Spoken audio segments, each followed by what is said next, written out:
Howdy, folks. I'm Bob Schrupp, physical therapist. Brad Heineck, physical and therapist. Together we are the most famous physical therapists on the internet. In our opinion, of course, Bob. So we're going to talk about the mistakes that we see people make after a total knee replacement. Brad, you and I have probably seen maybe thousands of patients, for right? sure. Thousands. So They're usually pretty fun to work with. yes, they are. They get better and they have a high Right. production. Let's jump right into it, Brad. Whatever, Yeah. I couldn't think of what the hell I want to say. Family show. So number one, they don't have a home plan for the after the operation. So like they get home and they suddenly realize, I don't have any food. I can't go out and drive and get some food. I can't make it up the stairs. They don't put the handy. They don't have rails. Hand grab, little grab handles that you can put on easily beforehand makes a big difference. Just getting in the house. How are you going to shower? Yeah. You know, lots of things, and you maybe even need to go to a nursing home for a while. Sure. I mean, maybe if you're that dependent. So. Actually, we have a video of a woman. She was young at the time. She went to a nursing home and she did. Did she have two done? Yeah, she had both done, and once. she owned a restaurant. She went back and was completely active with going up and down stairs, carrying things, etc. Brad, we're eventually going to have a checklist here of things you should think about before you go home. Sure. So we'll have that in the yes. in the PDF. Oh, there's going to be a printout. Yes. For free. You can print it out and have a list of things you should do. Go to bobbrad.com and go to the program section and look for knee replacement. So. Right. And if you do this quick and it's not there, it's because we haven't had time to upload it yet. Right. We're definitely working on it. All right. it. Number two, they're not taking enough pain meds. Everybody's worried about becoming dependent on narcotics, Brad. Right. So which is understandable. No, understandable. But this is a painful surgery. They're going, they're hammering and they're cutting and Bob, you don't have to. Yeah. They're not going to be awake for that. So anyway, you got to take the narcotics, and the problem is, Brad, if you wait too long, like let's say you go, well, I'm going to see how I do without them. Then it gets really bad, and you can't catch up. Yeah. So yeah, just do what the doctor prescribes. Right. They'll make adjustments. You can report back to them. They're very well in tune, and they do not want to over medicate you as well. Yeah. You'll be they fine. know when to come take you off, and just depend on them. All right. Number three, I see this one way too often, Brad. Doing too much too soon. That's your middle name. They progress to a cane too quickly, or they progress to no cane too quickly. Sure. And all of a sudden they find out their range of motion in their knee gets worse, and the pain of the knee gets worse. Yeah, you really need to take it step by step. You usually have a therapist that you're working with, and follow their instructions. They'll help you out. My mother-in-law was a good example of this. She was doing great, and she started using the cane, went downhill. She didn't fall, though. No, she didn't fall. Good. So. Thank goodness. All right, number four.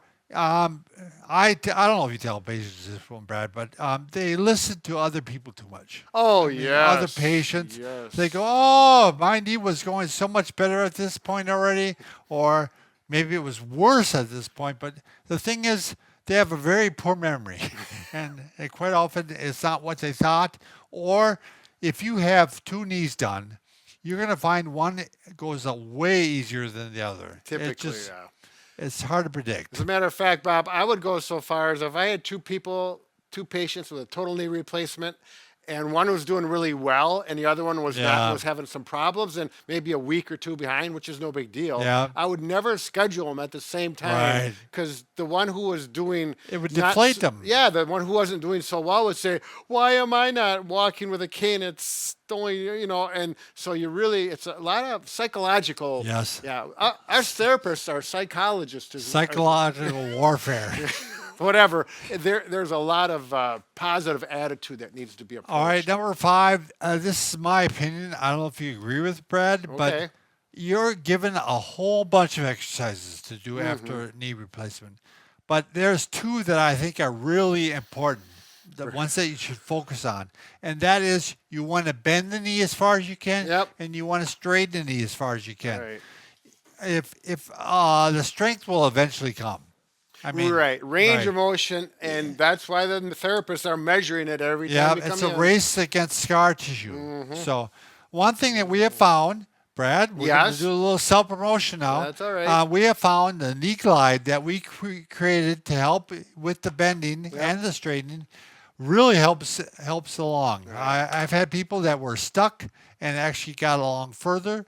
Brad, why don't you demonstrate like how you can do assisted flexion Right. with the knee glide? I do want to say the therapist will probably going to have you what they call wax the floor. Right. You got to have a sock on. You need a shiny floor, and then you're going to go back and forth like this. Right. Works fine. And we did that for 15 years, and we decided, boy, this something would be really helpful. So this works really nice. Now you can assist like this to bend it more, and then to straighten it, you could go like this, and there we go, and I'm going to just push down, and the knee glide really works well because it's comfortable, and the big benefit is sometimes putting it at the angle like this makes a big difference. It's a lot more comfortable on your ankle, I think. And a little incline can help you Yep. get an extra 5 degrees without any issues.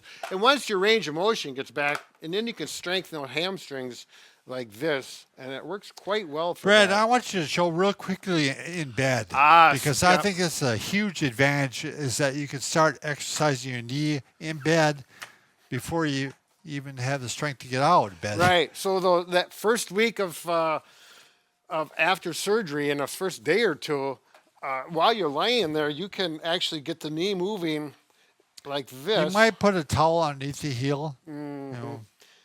Yep. You can. There's a couple options you can do to get it moving more. Let's say you just don't have the strength, but you know it's going to bend more.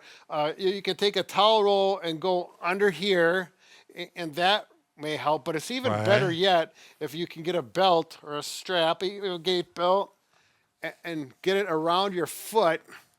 All you have to do, you don't have to tie a knot or anything. Just right around there. And now it's just like reins on a horse. So you're going to just, Bessie. But no, it really does. Works well. Yep, gives you a lot more leverage. So you're not working, you can relax. And that's a key with range of motion, learning to relax. Right. You got to trust yourself. And I mean, I find people do better themselves than with me on them. Yep. Exactly. I'd much rather have the patient put the force on the leg because they trust themselves. They don't trust the therapist. So one of the big advantages of the knee glide is that the weight. I mean, I can carry it with one finger, and you can carry it from room to room, or you can transport it easily. It's very easy to clean if you have from one patient to the other. We're happy with it because it works and it fits a need that has been out there for years, and now it's filled. So another one is actually if they don't do their prehab exercises. You know, I know that's before, but if you do your prehab, your knee's going to be ready for the surgery.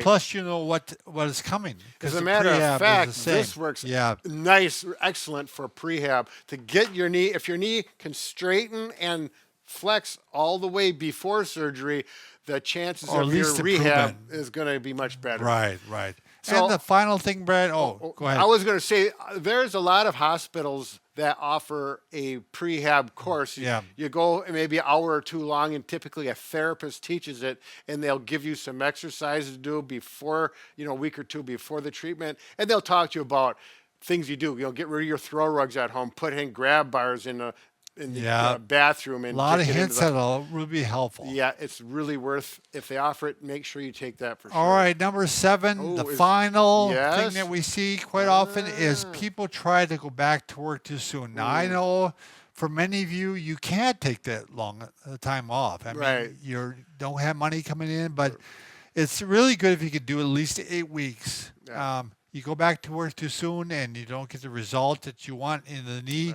It's quite devastating to spend all the time and money to have the knee done and then not get the result you want. I know I've had people go back to work that I remember one guy in particular. He was a carpenter, so he had to get down on his knees. Oh, geez. And the doctor said, yes, you can, but you need a knee pad. You need to do it carefully. So we actually practiced getting up and down on the floor so that he was very well aware and they would not damage his knee. So again, at least 8 weeks, if possible. 12 weeks is even better. Sure. So Yep. Just take it for what it is worth, our advice. So this is after seeing thousands of people. So Yeah. Good luck with your knee, Yep, and thanks. you're gonna say, why didn't I do it before? Yeah, why did it take so long? All right, thanks.